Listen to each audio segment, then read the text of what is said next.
ఈ భట్టాచార్యే అమ్మవారి రక్తదాహం అమ్మవారిని ఈ వీరుడు వాళ్ళు 7 అన్నదమ్ములు. పెద్ద ఆస్తిపాస్తులు ఉన్నవాళ్ళు కాదు కానీ చిన్న కుటుంబం. వాళ్ళ జాతిలో వాళ్ళ నాన్న చెప్తే ఎంతో, నేను చెప్పినా కూడా అంతే. అట్లాంటిది వాడు కూడా పెళ్ళాన్ని పక్క 2 చెట్లు అలాగే ఉన్నాయి, మధ్యలో చెట్టే కదులుతాం. క్లియర్గా అక్కడ ఒక స్త్రీ నుంచున్నట్టుగా కనపడి. మామూలుగా అయితే హడిలిపోతారు ఆ చెట్టు దగ్గరికి వెళ్ళాలంటే భయం. వాళ్ళే నిండా ఉన్నవి అట్లా ఉన్నాయన్నమాట. అందుకని కూర బాగున్నా, పులుసు బాగున్నా, పిల్ల బాగున్నా కొట్టాలి. నమస్తే రమ్మగారు. నమస్తే జయ.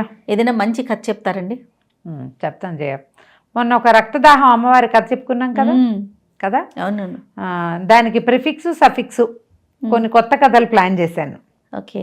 సో ఎక్కడైనా రాసి ఎక్కడైనా పబ్లిష్ చేసే బదులు మన కథ మనమే యూట్యూబ్లో చెప్పుకోవచ్చు కదా. సూపర్ రమ్మగారు కదా. మరి అంతే కదా, రచయితల గురించి వాళ్ళ గురించి మనం ఎంతో చెప్పుకుంటూ ఉంటాం. వాళ్ళు రాశారు, వీళ్ళు రాశారు, వాళ్ళకి స్పెషల్ థ్యాంక్స్ అని. సో మీకు నేను స్పెషల్ థ్యాంక్స్ అండి, ఎందుకంటే మీ కథే చెప్తున్నాం కాబట్టి. ఒక 2 కథలు ప్లాన్ చేసి సగం రాసి పెట్టాను. రాసిన తర్వాత నాకు అనిపించింది ఈ రాతకోవాలంతా ఎందుకు, మనకి కథ చెప్పేసుకుందాము. ఖచ్చితంగా కథ ఐడియా ప్లాట్ ఉంది, మాట్లాడుతూ నేను అల్లుతాను. కిందసారి కూడా అట్లాగే చేశాను. అవునవును. సో ఆ కథని కొంచెం యాడ్ చేస్తూ ఫినిష్ చేసుకుందాం.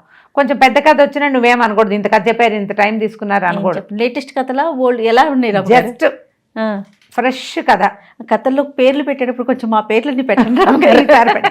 జయ, గణేష్, సాయి, ఎట్లా కెమెరామెన్స్ పేర్లు, నా పేర్లు అన్నీ పెట్టండి రాము గారు. అలాగే రాసేటప్పుడు పెట్టండి, ఎప్పటికీ ఉండిపోతాయి. ఎక్కడ పబ్లిష్ చేయలేదు దీన్ని. నిన్నగాక మొన్న రాయడం మొదలు పెట్టాక ఈ పని చేద్దామని అనిపించింది. నాకు చెప్పాక రాత మహాబద్ధకం, ఏదో సగం టైప్ చేసా, బాబా ఇదంతా ఎవరు చేస్తాడరా అనిపించింది. కానీ అది పర్మనెంట్గా ఉండిపోతుందేమో. అంటే ఇది ఉండదని కాదు, ఉంటుంది. దాన్ని ఎక్కడైనా పబ్లిష్ చేసుకోవాలి. ఎస్, అది ఆలోచించండి రమ్మగారు. ఈ కథలు చెప్పేశాక ఇవన్నీ పబ్లిష్ చేసుకుందాం. ఇది నా కథ నీ ఖచ్చితంగా ఉంటుంది కదా. ఇప్పుడు ఖచ్చితంగా మనం భట్టాచార్య గారి గురించి చెప్పుకున్నాం. ఈ భట్టాచార్యే అమ్మవారి రక్తదాహం అమ్మవారిని తెలుసుకున్నాడు. అయితే ఈయనకి ముందు కాలం ఆయన బయలుదేరి వెళ్ళాడు కదా పూరికి. వెళ్ళడానికి ముందు ఆయన జీవితంలో జరిగిన కొన్ని సంఘటనలు చెప్పుకుంటున్నాం అన్నమాట. ఒకనాటి ఉదయం ఈ భట్టాచార్య గారు పొద్దునే ప్రాతకాలపు సంధ్యావందనం ముగించుకుని పెరట్లో ఏదో చూస్తున్నారు మొక్కల దగ్గర. అక్కడ ఈ లోపల వాకిట్లో ఏదో సందడి వినపడితే వాళ్ళ అబ్బాయి వచ్చి, నాన్నగారు మీకోసం ఎవరో వచ్చారండి అని చెప్పాడు. ఎవర్రా ఏమిటంటే, అదేనండి పెద్ద వీరుడు అంటారు కదా, అతను వాళ్ళ తమ్ముళ్ళు వచ్చారంటే. ఈయన అన్నాడు, వాళ్ళ ఇంట్లో నిత్య కళ్యాణం పచ్చతోరణం రా, పెళ్ళిళ్ళు అయ్యి ఉంటాయి, ఏమో చాలామంది పిల్లలు ఉన్నారు, ఏమో ఒక పిల్లాడితో పెళ్ళి అయ్యి ఉంటుంది, ఆడపిల్లలంతా అయిపోయారని ఆ చేతిలో చేస్తున్న పని ఏదో వదిలేసి ఆయన ఉత్తరీయం సవరించుకుని బయటికి వెళ్ళాడు. వెళ్తే వాకిట్లో ఒక 3 మగవాళ్ళు నుంచున్నారు. ఈ 3 మంచి ఆజానుబాహువులు, పెద్ద పెద్ద పర్సనాలిటీలు ఉన్నవాళ్ళు. ఒక ఆయన వృద్ధుడు, తర్వాత మిగిలిన వాళ్ళిద్దరూ కొద్దిగా నడివయసు కాస్త కురకారుగా ఉన్నవాళ్ళు 2. పెద్దన్నయ్య, ఆఖరి తమ్ముడు, ఆఖరి చివరి 2 తమ్ముళ్ళు వచ్చారనమాట. ఈయన వాళ్ళ చూడంగానే అడిగాడు, ఏమిటో వీరా మొత్తం అంతా యుద్ధానికి వచ్చారు అన్నదమ్ములు వీరుళ్ళంతా అంటే ఆయన దండం పెట్టాడు. కొంచెం ఏడుపు గొంతు వచ్చేసరికి, బావయ్య మీరే రక్షించాలి, మా పరువు పోయేలాగా ఉంది, ఏం చేయాలో తెలియటం లేదు బాబు అని ఒక రకమైన ఏడుపు గొంతుతోటి ఆయన గొంతుకు రుద్ధమైపోతుంది అనమాట. ఈయనకు అర్థం కాల. ఎందుకంటే ఈయన ఏమనుకుంటున్నాడు, పెళ్లి సంబంధాలు చూసుకుని పిల్లలకి పెళ్లి సంబంధాలు కుదుర్చుకుని ముహూర్తాలు పెట్టించుకోవడానికి వచ్చారని అనుకుంటున్నాడు. ఈ వెనకాల వచ్చిన వాళ్ళల్లో ఆఖరి తమ్ముడు ఆయన భుజాల మీద చెయ్యేసి, అన్నయ్య తట్టుకో ఆగు, అయ్యగారికి సరిగ్గా అర్థమయ్యేలా చెప్పకపోతే ఏట, ఉండు నువ్వని నువ్వు చెప్పరా అన్నాడు ఇంకో అన్నయ్య. ఈ వీరుడు వాళ్ళు 7 అన్నదమ్ములు. పెద్ద ఆస్తిపాస్తులు ఉన్నవాళ్ళు కాదు కానీ చిన్న కుటుంబం. వాళ్ళ జాతిలో పెద్దవాళ్ళ కిందే లెక్క. ఈ 7 అన్నదమ్ములు ఒకే చోట కలిసి ఉన్నారు వాళ్ళు. ఇటీవల ఆ పెద్ద ఆయన భార్య కూడా నిరుడు గతించింది. చాలామంది పిల్లలు, అందరికీ మా పెళ్ళిళ్ళు అయిపోయినాయి, పెద్దవాళ్ళందరికీ పిల్లలు పుట్టారు. వాళ్ళకు కూడా పెళ్ళిళ్ళ కాలాలు అవి వచ్చేసినాయి. ఈ పెళ్ళిళ్ళలో ఆడపిల్లల పెళ్ళిళ్ళని మగపిల్లలు ఇంకా ఉన్నారు. ఒక పిల్లాడికి 6 నెలల నాడు 8 నెలల నాడు ఈయనే ముహూర్తం కూడా పెట్టారు ఈ భట్టాచార్య గారు. ఆ ఊళ్ళో భట్టాచార్య గారు వాస్తు చెప్తాడు, ఏదైనా ప్రశ్న ఇస్తాడు, తర్వాత ఈ ముహూర్తాలు అవి పెట్టించుకుంటారు, మంచి మాట చెప్పిస్తారు. బావులు అవి తవ్వాలంటే అన్ని ముహూర్తాలు, అంటే ఒక రకమైన పెద్ద మనిషి తరహా వ్యవహారం. బ్రాహ్మణ ఆయన ఎంత చేయొచ్చో అంతా చేస్తాడు. అనేసరికల్లా ఈ రెండో తమ్ముడు ఆఖరి నుంచి రెండబడు ఐదో అతను అనమాట, అతను అన్నాడు, బాబు మా పిల్లవాడు 6 నెలల నాడు మీరు ముహూర్తం పెట్టారు కదా, మా చిన్నన్నయ్య కొడుకు వాడు పెళ్ళాన్ని చావగొడుతున్నాడండి అనేసరికి ఈయనకు అర్థం కాల. అదేమిటి పెళ్ళాన్ని కొడుతుంటే ఇది ఒక పాయింటా? అక్కడి నుంచేమో వాడిని చూసి మిగిలిన వాళ్ళందరూ పెళ్ళాలను కొట్టడం మొదలుపెట్టారు. మా ఇంటామంటా లేదండి ఆడాళ్ళని కొట్టటము, ఎంతసేపు కొట్టు చావటమే, ఓ పండగని లేదు, ఓ పబ్బమని లేదు, మంచి రోజని లేదు, పుణ్యం లేదు, అమావాస్య లేదు, వియాలు వారంతా గోల పెట్టేస్తున్నారండి, గొడవలకు వచ్చేస్తున్నారు. ఆడపిల్లల తండ్రులు ఎందుకు ఊరుకుంటారు? మా పిల్లల్ని కొట్టాడని అడుగుతారు కదా. పైగా ఏమో ఇప్పుడు మొన్న ఇవిగో చేయి చూపించి తమ్ముడు కొడుకు వీడికి పెళ్లి సంబంధం ఒకటి వచ్చింది, వాళ్ళేమో మీ పిల్లాడిని ఇల్లరికం ఇవ్వండి అని అడుగుతున్నారు. మేము అది కూడా ఎప్పుడూ చేయలేదు, ఎందుకంటేట మీ ఇంట్లో ఉంటే ఎందుకు మీరు కోడళ్ళని కొట్టి చంపుతున్నారని వాళ్ళు పెళ్లి సంబంధానికి వచ్చిన వాళ్ళు కూడా నిన్న చాలా మాటలు మాట్లాడేశారు. మా అన్నయ్య నిన్నటి నుంచి గోల, ఇక్కడ ఇంట్లో ఏదో అయిపోతుంది, పెళ్ళి కనీసం వట్టాచారి దగ్గర మాట్లాడదామని అంటుంటే మేము వచ్చామండి అనేసరికల్లా అయ్యి ఆడామగా కొట్టుకోవటం మామూలే కదా, దానికి ఏముంది అన్నాడు ఆయన. అనేసరికల్లా కాదండి అస్సలు మా ఇళ్లలో లేదు. ఈ పెద్ద ఆయన ఏడుపు గొంతు తోడించిపోయాడు. మా ఆవిడ ఉన్నన్నాళ్ళు అందరినీ సర్దిందండి, ఆ ఏమి పోయింది, ఇక్కడ తగరారు మొదలైంది, ఇదిగో మొన్న పెళ్లి చేసుకున్న 6 నెలల నాడు పెళ్లి చేసిన మా వాడు ఆ చిన్నాడు మొదలుపెట్టాడు పెళ్ళాన్ని కొట్టడం, ఇక అందరూ కొట్టు చావటమేనండి, ఎంతసేపు కొట్లాడుకుంటున్నారు అనేసరికి ఆఖరి తమ్ముడు చెప్పాడనమాట, బాబు మామూలుగా కొట్లాట అవి కాదండి, మంచి రోజు చక్కటి వంట, ఇగో చేపల పులుసు చేశారు ఎంతో బాగుంది, బాగున్నప్పుడు బాగుందనాలుగా, అక్కడ మొదలుపెట్టి కొడతాడండి వాడు, చాలా బాగుంది ఎంత బాగా చేసిందో అని నలుగురు అన్నంగానే ఏదో చిన్న మాట మీద కొడతాడు. ఓసారి అట్లా జరిగింది. ఇక ఓ పిల్ల అలంకరించుకుంది, ఓ చక్కగా పువ్వులు పెట్టుకుంది, కొత్త చీర కట్టుకుంది అనగానే దానికి దెబ్బలు పడాల్సిందే. మేము ఇటీవల గమనించింది అదేనండి, మా ఇంట్లో ఇదే నడుస్తుంది అన్నాడు. భట్టాచారి గారు పెద్దబ్బాయి వాళ్ళ నాన్నగారు వదిలేసిన వ్యవహారం చూసి అతను యువతలకు వస్తూ, ఇంట్లో ఏమైనా వాస్తు మార్పులు చేశారేమో నాన్నగారు అన్నాడు. ఈయన ఏమైనా ఇంట్లో మార్చారా అన్నాడు. మార్చడానికంటే బాబు నిరుడు మా పెద్దబావిలో నీళ్ళు లేనప్పుడు మీరే చెప్పారు, కొంచెం పక్కకి జరిపి తూర్పు నుంచి కొంచెం యువతలకు జరిపి బావి తెవ్వాం, తర్వాత మగపిల్లలు పెళ్ళిళ్ళు అయినాయని ఇంకొక 3 గదులు లేపామండి, కానీ మేమేమి దిక్కులు మార్చలేదు, గదులైతే లేపాం, ఆడాళ్ళు పిల్లలు పెద్దాళ్ళు మేమంతా చేయాలో అలా చేసాం, అంటే వాస్తు అడగలేదు కానీ ఏర్పాటుగానే చేసాం అనేసరికి ఈయన అలా ఆలోచించడం మొదలుపెట్టారు. వాళ్ళు ఏదో మాట్లాడబోయారు కానీ కొడుకు సైగ చేశాడు, ఉండండి మా నాన్న ఆలోచిస్తున్నాడు, మాట్లాడకుండా ఊరుకున్నారు. ఈయన కాసేపు ఆలోచించి పదండోయి మీ ఇంటికి వెళ్దాం చూద్దామన్నాడు. అనేసరికి వాళ్ళు ఆశ్చర్యపోయారు. ఈయన ఈ భట్టాచారి గారు ఆ పెదవీరుడు ఒక వయసు వాళ్ళే, చిన్నప్పుడు ఆడుకునే రోజుల్లో ఈయన వాళ్ళ ఇళ్ల వైపు వెళ్ళింది ఉన్నది, కానీ ఆయన పెద్దవాడయ్యాక వివాహం అయ్యాక ఈ ఊళ్ళో పెద్ద బ్రాహ్మడుగా స్థిరపడ్డాక ఆయన ఏనాడు ఇతర జాతుల ఇళ్ళకి వెళ్ళింది లేదు, చూస్తానన్నది కూడా లేదు. వాళ్ళే ఏదో చెప్తే దాన్ని బట్టి చెప్తాడు, ఆ రోడ్డు మీద వాళ్ళ ఇంటికి వెళ్ళింది కూడా లేదు. వీళ్ళు ఏదైనా రచ్చబండల దగ్గర అక్కడ కుశలం కనుక్కోవటం, ఒకళ్ళ గురించి ఒకళ్ళు మాట్లాడుకోవటం, వాళ్ళే ముహూర్తాలు పెట్టించుకోవడానికి ఈయన దగ్గరికి రావటమే కానీ లోగిళ్లల్లోకి ఆయన వెళ్ళడు మామూలుగా. అసలు ఆ కాలం కూడా అట్లాంటిది కాదు. వెళ్దాం అనేసరికల్లా సరేననుకున్నారు. ఈ లేచి బయలుదేరాక మెల్లిగా వాళ్ళ ఇంటికి వెళ్ళే దారిలో ఈ అన్నదమ్ములు 3 రకరకాల మాటల్లో ఆయనకి చెప్పింది ఏంటంటే, వాళ్ళు 7 అన్నదమ్ములు కదా, అందరికీ కలిపి వెరసి ఒక 23-24 మంది పిల్లలు ఉన్నారు ఆ ఇంట్లో. ఆ 5-6 ఆడపిల్లలకి పెళ్ళిళ్ళు అయిపోయినాయి. ఓకే. ఈ పెద్దవాడికి కొడుకు కూడా బళ్ళోకి వెళ్ళిపోతున్నాడు, పెద్దవాడి పిల్లలు కూడా. ఈయన భార్య ఉండగా ఆవిడ ఆ తోడుకోడళ్ళందరినీ ఒక తాటి మీద నడిపింది. కోడళ్ళని వాళ్ళని కూడా బాగానే చూసుకునేది. పెద్దగా ఆవిడ ఉండగా ఇట్లా కొట్లాటలు గొడవలు లేవు అసలు. పైగా ఆఖరి తమ్ముడు చెప్పాడనమాట, చినవీరుడు అతని పేరు, అసలు మా పెద్దాడండి గంగి గోవు, వాడు ఏనాడు అసలు ఎవరినైనా కసిరింది కానీ తిరిగి మాకు సమాధానం చెప్పిద్ది కానీ లేదు, వాళ్ళ నాన్న చెప్తే ఎంతో నేను చెప్పినా కూడా అంతే.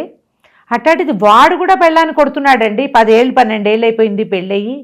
ఆ పిల్ల ఎంత లక్షణమైన పిల్లో, అసలు మేనరికమే, కొట్టకూడదు. వాడు ఎందుకు చేయలేపుతున్నాడో కూడా మాకు తెలియటం లేదు. ఒకడు మొదలు పెట్టాడు, వాడిని చూసి అందరూ చేస్తున్నారని ఇంట్లో ఆడాళ్ళంతా గోలండి ఒకటి మొదలెడితే ఇంక అదే అదే కదా. కొన్నాళ్ళు పోయాక మీరందరూ కూడా మా మీద పడతారని మా ఆవిళ్ళందరూ, మా ఇంట్లో ఆడాళ్ళంతా తిట్టిపోస్తున్నారు, ఎక్కడి నుంచో నేర్చుకొచ్చారు, ఒక్కడే దీనికి మొదలు పెట్టాడు, వాడు కొట్టడమే మొదలు. సరే ఈయన ఆలోచిస్తూ నడుస్తుంటే వాళ్ళ ఇల్లు బాగా పెద్ద నివేశన స్థలం, చాలా ఖాళీ స్థలం ఉంది చుట్టూతా. లోపలికి ఇళ్ళున్నాయి, అన్నీ ఇంచుమించుగా తాటాకులు పాకలు. ఈ నడిచి వెళ్తుంటే గుమ్మం ఇంకా వాళ్ళ ప్రహరీ గోడలు అవి రావాలి. ఆ వచ్చే యువతలే వాళ్ళ ఖాళీ స్థలంలో వేప చెట్లు కనబడ్డాయి ఈయనకి. అతను ఆశ్చర్యంగా ఆయన నిలబడి, ఇన్ని వేప చెట్లు ఉన్నాయేంటి వీరా, ఇన్ని లేవుగా, మీ వాకిట్లో ఒకటే ఉండేది అన్నాడు. ఆ బాబు, ఒకటే ఉండేదండి, ఒకటి ఉండేది, అదేమో మా అమ్మ పెట్టింది, పెదకోడలతోటి పెట్టిస్తానని మా ఆమె నా పెళ్ళైనప్పుడు కూడా మా ఆవిడతోటి కూడా ఒక వేప చెట్టు పెట్టించారు, అది రెండోదండి. తను పెట్టింది కదా అని పెద్ద కోడలు వచ్చినప్పుడు కూడా మా ఆవిడ మళ్ళీ మూడో చెట్టు పెట్టించింది, ఇదిగో కొంచెం చిన్నది మూడో చెట్టు మా పెద్ద కోడలు పెట్టింది, దానికి కూడా 10-12 ఏళ్ళు అయింది అనుకోండి. మధ్యలోది మా ఆవిడ పెట్టిన చెట్టు, అవతలది మా అమ్మ పెట్టిన చెట్టు అండి, మీ చిన్నప్పుడు మీరు చూసింది అదేను అన్నాడు. ఆయన చెట్లకేసి చూస్తుంటే ఈయనకి ఎట్లా కనపడిందంటే, మొదట వరుసగా ఉన్నాయి కదా, చివరున్న చెట్టు మామూలుగా ఉంది, మొదటి చెట్టు మామూలుగా ఉంది, మధ్యలో చెట్టు దాని కదలికే ఏదో తమాషాగా ఉంది. పైగా ఈ ఉగాది పండగ వెళ్తే అందరూ వేప బాండాలు తురిపేస్తారు కదా, అయితే ఏమైంది, మధ్యలో చెట్టుకు మాత్రం ఫుల్గా పూత అలాగే ఉంది, కాయలు వస్తున్నాయి. అవతల 2 చెట్లకి, పెద్ద చెట్టుకి, ముసలి చెట్టుకి, యంగ్ చెట్టుకి మాత్రం పూత లేదు. జనం విరిచేశారు.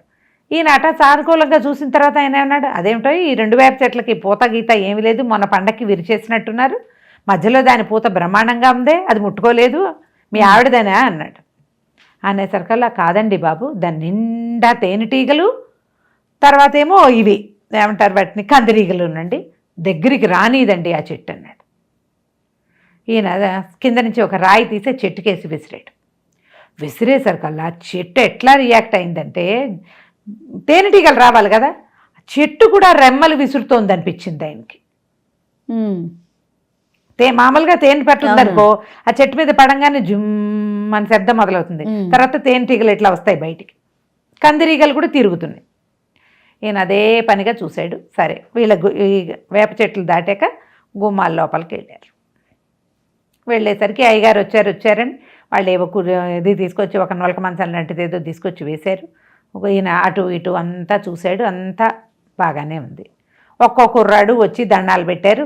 కొత్తగా పెళ్ళైన పిల్ల ఉంది కదా, 6 నెలల నాడు పెళ్ళైన కోడల్ని తీసుకొచ్చి దండం పెట్టించారు. పెద్దయ్య గారు వచ్చారు, దండం పెట్టారని ఆయన అందరినీ వరుసగా చూస్తున్నారు. ఇంతకీ ఎవరో కథానాయకుడు అంటే ఆ పిల్లాన్ని నుంచోబెట్టారు. ఏమిట్రా బాగా చేయి విసురుతున్నావుట అంటే, ఏంటోనండి అట్లా ఉగ్రం వస్తుంది అన్నాడు. వస్తుందంటే ఈయన ఏమన్నాడు, అలా గుమ్మం దాకా వెళ్ళి నుంచోరా అన్నాడు. కుర్రాడు వెనక్కి నడిచాడు, వేప చెట్ల వైపుకి వెళ్తున్నాడు అనమాట. అదే ఈయన ఇక్కడ కూర్చున్నాడు. కుర్రాడు వేప చెట్ల దాకా వెళ్ళాడు. మీ ఆమెను కూడా తీసుకెళ్ళాడు. ఆ పిల్లను కూడా వెనక్కి నడిపించారు. కుర్రాడు, ఆ పిల్ల, కొడుకు, కోడలు ఇద్దరు నుంచునేసరికల్లా ఈయనకి ఆ కుర్రాడి వెనకాల నుంచి వేప చెట్టు కదలటం కనపడింది. అది కదులుతూ ఉంటే ఆయనకి ఏమనిపించిందంటే, ఆ చెట్టుకి ఈ కుర్రాడిని కావలించుకుందామనిపిస్తోంది. అట్లా కనిపించింది అనమాట. కనిపించంగానే ఈయన కామ్గా అట్లాగే చూస్తున్నాడు. వీళ్ళకి అర్థం కాలే, ఆయన ఏం చూస్తున్నాడు, ఏం చెప్పబోతాడు, వాళ్ళకి తెలియలేదు. మీ ఆవిడ పేరేమిటో పెద్ద వీరుడు అని అడిగాడు. పోలమండి, పోలి అని పిలిచేవాళ్ళం అని చెప్పాడు. చెప్పంగానే ఈయన లేచి ఆ కుర్రాడు దాకా వెళ్ళాడు. దగ్గరికి వెళ్తే కుర్రాడు వెనకాల నుంచి వేప చెట్టు కనపడుతుంది. అటు ఇటు ఉన్నాయి 2 చెట్లు, మధ్యలో చెట్టుకి కరెక్ట్గా నుంచున్నాడు అనమాట.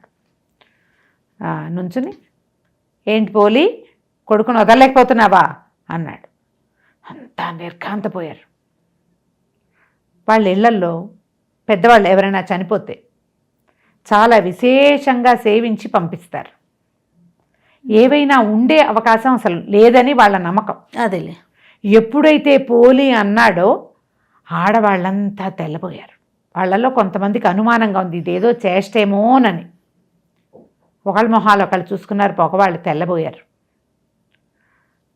కామ్గా ఉండిపోయారు. ఒక్కసారిగా వేప చెట్టు పెద్దగా కదిలింది. గాలి లేదు, పక్క 2 చెట్లు అలాగే ఉన్నాయి, మధ్యలో చెట్టే కదులుతోంది. ఎంత విసురున కదిలిందంటే ఆయనకి క్లియర్గా అక్కడ ఒక స్త్రీ నుంచున్నట్టుగా కనపడింది. వదలలేకపోతుంది కొడుకుని. సరే మళ్ళీ 2 నిమిషాలు ఆ చెట్టు దాకా నడిచి ఒక రౌండ్ తిరిగి వచ్చాడు. రాయి విసిరాడు ఒకటి పైకి. తేనెటీగలు కదలటం లేదు, కందిరీగలు కదలటం లేదు, చెట్టు కూడా కదల్లా. దాని చుట్టూ ఆయన ఒక్కడే, మనుషులుండగా వేరే, ఆయన ఒక్కడు వచ్చేసరికల్లా ఆయన అలా ఒక రౌండ్ తిరిగి జపం చేసుకుంటున్నాడు. ఆయన గాయత్రి జపం చేసుకుని యజ్ఞోపవీతాన్ని ఇట్లా పట్టుకుని ఉన్నాడు. చూస్తున్నారు వీళ్ళు. ఆ రౌండ్ తిరిగి వచ్చి ఈ పిల్లాడి దాకా వచ్చాక ఆయన ఇట్లా వీపు మీద ఒక దెబ్బ కొట్టాడు కుర్రాడిని. అందరూ ఉలిక్కిపడ్డారు. వాడు కూడా అన్నాడు. ఒక్కసారి కొడితే సరే సడన్గా కొట్టేసరికల్లా అట్లా అనిపిస్తుంది కదా, వాడు నిశ్శబ్దంగా నుంచున్నాడు. ఆయన అన్నాడు, ఒక బకెట్ ఒక కాగుతోటి నీళ్ళు పట్టుకురండి, దాంట్లో 2 గుప్పెళ్ళ పసుపేసి తీసుకురండి అన్నాడు. ఆడవాళ్ళంతా గబగబా కదిలేరు. ఒక కాగుతో నీళ్ళు పట్టుకొచ్చారు, దాంట్లో పసుపేసారు. చెట్టు దాకా పదండి అందరం వెళ్దాం. అందరి చేత తలా ఒక చెంబు నీళ్లు పోయిచ్చాడు ఆ వేప చెట్టుకి. కందిరీగలు లేవు, తేనెటీగలు ఉన్నాయి, కదలటం లేదు ఒక్కటి కూడా. నీళ్లు పోయిచ్చాక పెద్ద కోడల్ని కేకేసి పసుపు రాసి బొట్టు పెట్టండి, మీ అత్తగారి చీర ఒకటి ఉంటే లోపల నుంచి చీర పట్టుకురా. లోపలికి వెళ్ళి ఒక ఎర్ర చీర పట్టుకొచ్చుద్ది అమ్మాయి. పసుపు రాసి బొట్టు పెట్టారు వేప చెట్టుకి. మామూలుగా అయితే హడిలిపోతారు, ఆ చెట్టు దగ్గరికి వెళ్ళాలంటే భయం వాళ్ళకి. అదే దాని నిండా ఉన్నవి అట్లా ఉన్నాయన్నమాట. ఏం చేశారు, చీరని కుచ్చిళ్ళు పోసి చక్కగా చీర కట్టినట్టు వస్త్రం చుట్టూతా ఇట్లా కట్టారు. కట్టాక ప్రతి శుక్రవారం పసుపు రాసి బొట్టు పెట్టండి, చీర మార్చండి. కొత్త చీర కట్టి మీరు ఎవరో ఒకళ్ళు ముత్తైదు కట్టుకోవచ్చు, ఏం భయం లేదు. ఆడవాళ్ళంతా చేరారు. బాబు మీకు ఎట్లా తెలిసిందండి, ఏమిటంటారంటే ఏమీ లేదు, పోలమ్మ ఈ ఇంటిని ఎడం చేత్తో నడిపింది, చనిపోయింది. దాని తర్వాత వస్తే కోడళ్ళు దారి తప్పిపోతారని ఆవిడ భయం. అందుకని వాళ్ళని లైన్లో ఉంచడానికి ముందు కుర్రాన్ని ప్రేరేపించింది. కొట్టి దాన్ని దారిలో ఉంచుకోవాలి, దెబ్బ కొట్టి దారిలో ఉంచుకోవాలి, లేకపోతే మిగిలిన వాళ్ళకి చేత కాదు అది. ఓహో, తన మాట చెప్పుకునేది. ఇప్పుడు చెప్పేందుకు మిగిలిన తోడుకోవడాలంతా వినడానికి అలవాటు పడి ఉన్నారు. వాళ్ళు ఎవరికి ఏమీ చెప్పడానికి, ఏదో పని చేసుకుంటున్నారు అంతే. తనలాగా వాళ్ళు చేయలేరని చెంపదెబ్బ కొట్టి దారిలో ఉంచుకోవాలి. చాలా బాగుంది కూర అంటే దెత్తెక్కిపోతుంది అది. అందుకని కూర బాగున్నా, పులుసు బాగున్నా, పిల్ల బాగున్నా కొట్టాలి. కొట్టి దారిలో మరి దానికి తెలిసింది అది. ఓహో, ఆవిడ కేకలేసి దారిలో పెట్టేది. ఒక్కొక్కరితో అందరికీ తెలుసు. ఎందుకంటే నలుగురు ముందు చేసేది కాదు అవే. ప్రతి వాళ్ళు ఆవిడతో చెంపకాయ దెబ్బలు తిన్నారు, కోడళ్ళు తోడుకోడళ్ళు కూడా. అది అలవాటు అయి ఉంది. తను అవతలకి వెళ్ళిపోతే ఈ ఇల్లు దారి తప్పిపోతుందేమోనని ఆ చెట్టును పట్టుకుని ఉంది. మామూలుగా ఏం ఉండదు, చక్కగా వంట బాగా కుదిరితే ఆ రోజు కోడలకో చెంపకాయ పడుతుంది. బాగా చేస్తే అది ఎక్కిపోకుండా అందరు బాగుంది అంటారు కదా. కేవలం ఈ ఒక్క పాయింట్ మీదే, ఇంకా ఎంతకంటే లేదు. పిల్లల్ని ఏం చేయటల్లా, ఆయన అన్ని ఆనుపాను తీశాడు.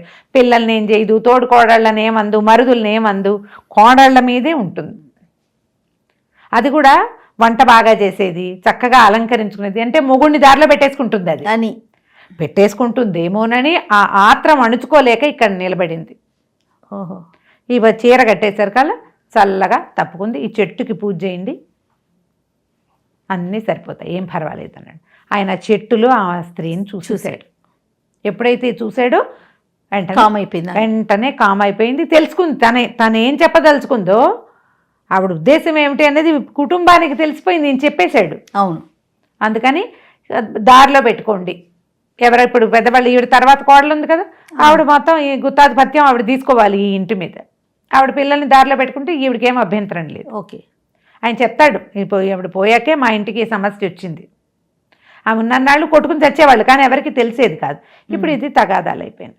బాగుంది. ఆ తర్వాత ఏం చేయించారు, ఈ నూతులో బాగా చేదేయించేట అంత పసుపు నీళ్ళు పోయించారు. మొత్తం ఇదంతా కూడా నీళ్ళు పోయించారు. ఈ 2 వేప చెట్లు వదిలేయండి, మధ్య వేప చెట్టుకి మాత్రమే ఈ అలంకారం చేయండి. ఇది పోలమ్మ చెట్టు.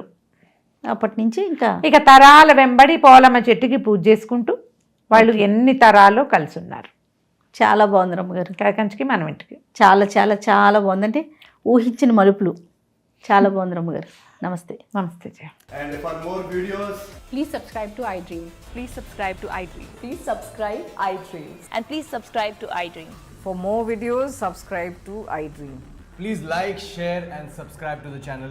Congratulations, iDream. subscribe to iDream. Subscribe to iDream. So subscribe to iDream Media.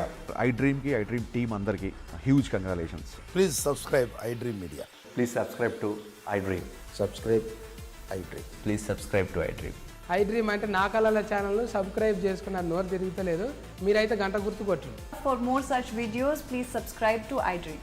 Subscribe to iDream. Please subscribe to iDream. Please subscribe iDream Media. Please do subscribe to iDream. Please subscribe to iDream Media. For best entertainment and information, please subscribe iDream. And don't forget to subscribe to iDream.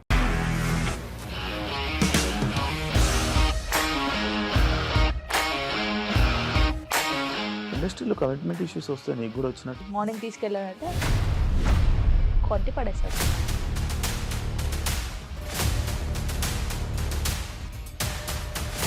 ఒక్కళ్ళు కూడా చూడలేదు ఈ cinema అని చెప్పడానికి కూడా చాలా ధైర్యం కావాలి. అది నిజం కదా, దాంట్లో ధైర్యం ఏంటి ఇది? నెక్స్ట్ డే ప్లేట్ మార్చేస్తే తప్పు కదా. As of now we are comfortable this అని నేను అనుకుంటున్నాను. రష్మిక గారిది మీది ఒకే ఊరంట కదా? నీకు కోపం వచ్చిందంటే బాగా తిట్టేత్తరా? తిట్టేద్దామండి. నిజంగా గేమ్ ని ఎలా చేంజ్ చేయగలిగారు? ఏపీఎస్ఎఫ్సి వాళ్ళకి 6 నెలల్లో నేను 6 లక్షలు కట్టా. బిజినెస్ చేయాలనుకుంటే it is as difficult as riding a tiger.